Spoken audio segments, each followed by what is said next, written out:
Oi! Hoje é dia dos melhores livros de 2017. Sim, são poucos livros, mas são muito bons.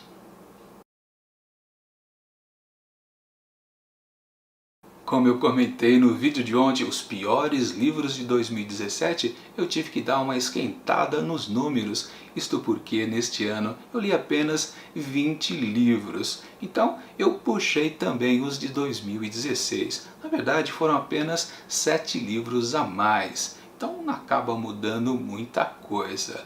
Bom, vamos começar então pelos melhores de 2016. É uma barbada. Em 7 livros, 3 deles eram de uma série. Então o segundo colocado ficou com A Guerra dos Tronos de As Crônicas de Gelo e Fogo, livro 1 de George R.R. Martin. Sim, também quem viu o vídeo de ontem viu que eu fiz uma pequena polêmica. Eu disse que o livro 4 e 5 foram decepções do ano aqui de 2017. Viu que eu corrigi. Eu posso provar que eu gosto desta série sim, mas eu também tenho que admitir quando eles são frustrantes. E claro, o livro que eu gostei mais, o primeiro colocado, o melhor do ano de 2016, naturalmente é A Tormenta das Espadas, o livro 3 das Crônicas de Gelo e Fogo. Quem lê esses livros já sabe que sim, aqui foi o desfecho perfeito para essa trilogia de livros, que depois acabou virando 6 livros, 7 livros, talvez 8, se bobear, vira 9 livros. Tio Martin, lança logo os próximos livros. Agora sim, os melhores de 2017. Curiosamente, dentro desse leque de 20 opções, eu acabei ficando apenas com 3 títulos. Isso porque é melhor garantir que sejam apenas aqueles que eu realmente considere bons e que eu vá lembrar daqui a alguns anos que eu assim os considerei. Não tem nada mais chato do que você fazer um top 5 ou um top 10 de melhores do ano de alguma coisa e depois que passa algum tempo você nem se lembra mais. Isso porque você ficou injetando só para completar aquela medida que você propôs. Então vou ficar apenas com esses 3 e também com uma menção honrosa, mas uma menção honrosa muito da pessoal. Vamos começar por ela então, que é A Pequena Fadette, de George Sand. Esse livro está num quesito muito interessante. Ele é o primeiro livro que eu não li. Mais detalhes sobre isso eu conto na resenha que já saiu desse livro, e finalmente um livro que tem resenha aqui no canal, né? Mas foi o seguinte, um dia eu tive esse livro em mãos quando eu era bem jovem e acabei não gostando. Eu estava na fase que eu ainda não gostava de livros, eu gostava de coisas ilustradas. De repente me colocaram na mão um troço cheio de papel e letras, sem nenhuma ilustração ou pouquíssimas. Eu não me interessei por isso e dispensei. Até tentei ler forçadamente por mim mesmo, mais uma vez ou 2 vezes, mas não rolou. Precisou passar 40 anos para eu voltar a ter esse título em mãos e enfim ler e gostar bastante, mesmo que seja uma história um pouco datada. Confiram lá na resenha que eu já fiz sobre ele. Acabou sendo um dos melhores do ano porque eu tenho uma afeição por ele. E agora sim o terceiro colocado dos melhores desse ano, que é um classicão, A Hora da Estrela, de Clarice Lispector, nessa edição super especial em comemoração aos 40 anos de lançamento. Um livro que eu considerei até certo ponto difícil, diferente. Eu me surpreendi tanto para o bem quanto para o mal aqui nesta obra. Preciso confessar, muitas vezes eu não soube dizer durante a leitura se era realmente um livro bom ou um livro apenas difícil de ser entendido. Me questionava muito se a fama dele prejudica também o entendimento completo, se a gente gosta mais desse livro porque a gente precisa gostar em termos literários ou porque realmente apresenta uma história fantástica e inesquecível. A história de fato aqui é mínima, o que interessa na verdade é o discurso da quarta parede aqui, a metalinguagem que está inserida aqui nessa história. Pela história da Macabeia em si, a gente pode até questionar um pouquinho. Quando eu fizer finalmente a resenha deste livro aqui, que vai ser agora em janeiro próximo, eu vou explicar melhor as minhas sensações para com este livro. Mas, de qualquer forma, é sim um título imperdível. A experiência que você passa ao fazer essa leitura é sim inesquecível. Talvez esse seja o maior valor de A Hora da Estrela, de Clarice Lispector. Em segundo lugar, nesse ano eu coloquei um livro super hypado que esteve na boca de muitos booktubers durante o ano inteiro, mesmo porque também foi uma série de TV. Nada mais nada menos que O Conto da Aya, da Margaret Atwood. Um livro que toca muito ao universo feminino, principalmente as mulheres adoram este livro. Claro, qualquer homem pode gostar sim dessa história, porque ela é muito interessante, é uma distopia.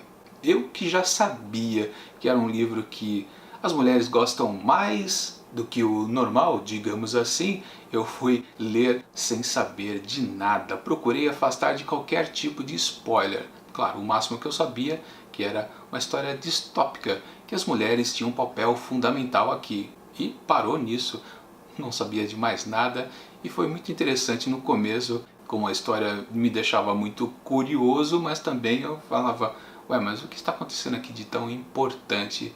Na verdade demora para começar um pouco essa história. Muita gente, principalmente as mulheres, já gosta desse livro logo de largada porque já sabe tudo o que acontece aqui dentro. Isto é um perigo. Aliás, na orelha aqui deste livro está contado muito da história, mais do que devia. Então muita gente que começa a ler o Conto da Aya está gostando porque já sabe como a história começa e praticamente ela se desenvolve até o fim. Isto não é bom. Eu que fiquei longe dos spoilers, talvez eu tenha me divertido mais que muita gente. Curioso isso. De qualquer forma, é um livro muito interessante. A história é sim marcante, acontecem umas coisas malucas aqui com as mulheres. E sim, é uma história que não dá para esquecer. E portanto dá para inserir essa história como o melhor do ano. E sim, a gente poder lembrar durante vários outros daqui para frente. Como eu disse, não dá para dizer que uma história é melhor de um ano se a gente não vai lembrar dela depois. Não dá para esquecer de O Conto de Aya durante muito tempo. E afinal de contas, qual é o primeiro colocado aqui dentre esses três livros que eu digo que é os melhores do ano? Bom, antes de dizer o título, eu preciso definir uma coisa também. Na verdade, esses três livros aqui estão num certo empate técnico. Eu poderia colocar muito bem como o primeiro A Hora da Estrela ou então O Conto da Aya. Basta mudar o aspecto de abrangência da importância dele. Se deve pesar mais uma história mais universal, ou então uma história mais ligada à literatura, ou então ao universo feminino. Basta mudar o critério que ele passa de primeiro para terceiro, de segundo para primeiro, enfim, faz a salada que quiser. Eu acabei escolhendo este daqui porque na época, pelas notas que eu dei, ele acabou ficando com 5 asteriscos, enquanto que os outros dois ficaram com 4,5 asteriscos. Mas talvez tenha sido coisa de um momento, na hora que eu dei esses 5 asteriscos para esse primeiro colocado, eu também ficava na dúvida, será que ele é bom mesmo? Será que ele é uma obra inesquecível? Sim, é uma obra também inesquecível durante muito tempo. Bom, afinal das contas, foi para Dois Irmãos de Milton Ratum, que foi o primeiro livro que eu li aqui em 2017. Comecei bem e no final das contas eu acabei considerando ele como o melhor do ano. Essa história de dois irmãos que não se entendem por um motivo que a gente na verdade não sabe. Mas isso não é o bom dessa história. O que mais tem importância é o narrador. Bom, é um motivo literário também. Se essa história aqui não fosse narrada por esse narrador, talvez ela não ficasse tão boa. Questões históricas que abrange também essa história aqui, colocada pelo Milton Ratum, também são interessantes. Outra coisa é o regionalismo aqui desse livro, que embora pareça bem evidente, na verdade não. Essa história é bem universal, ela serve para qualquer região do país, quiçá do mundo. Mas talvez eu tenha escolhido principalmente esse livro aqui para ser o primeiro do ano, porque é o que mais me incomodou. A todo momento aqui durante a leitura eu ficava inconformado que os personagens não se comunicavam. O grande problema dessa história aqui é que as pessoas querem ser felizes, mas não falam isso para o outro. Ou falam e ninguém ouve direito. Eu já fiz a resenha deste livro aqui, ainda bem, né? Lá eu dou mais detalhes sobre isso, sobre a incomunicabilidade, que é a melhor coisa de dois irmãos. O melhor livro, na minha opinião, para 2017, entre, claro, os 20 que eu li. Agora uma coisa, os melhores e os piores do ano ainda não acabaram, ainda falta fazer uma análise sobre os contos que aqui no Montado de Livros são bem valorizados. Então eu vou fazer uma lista dos piores contos de 2017 e outra dos melhores contos de 2017, respectivamente, nos próximos 2 dias seguintes. Enquanto esses vídeos não chegam, confira aqui do lado dicas de outros projetos aqui do Montado de Livros. E se a gente não se ver mais, eu já deixo aqui o meu feliz ano novo para todos vocês. Mas por enquanto, até mais.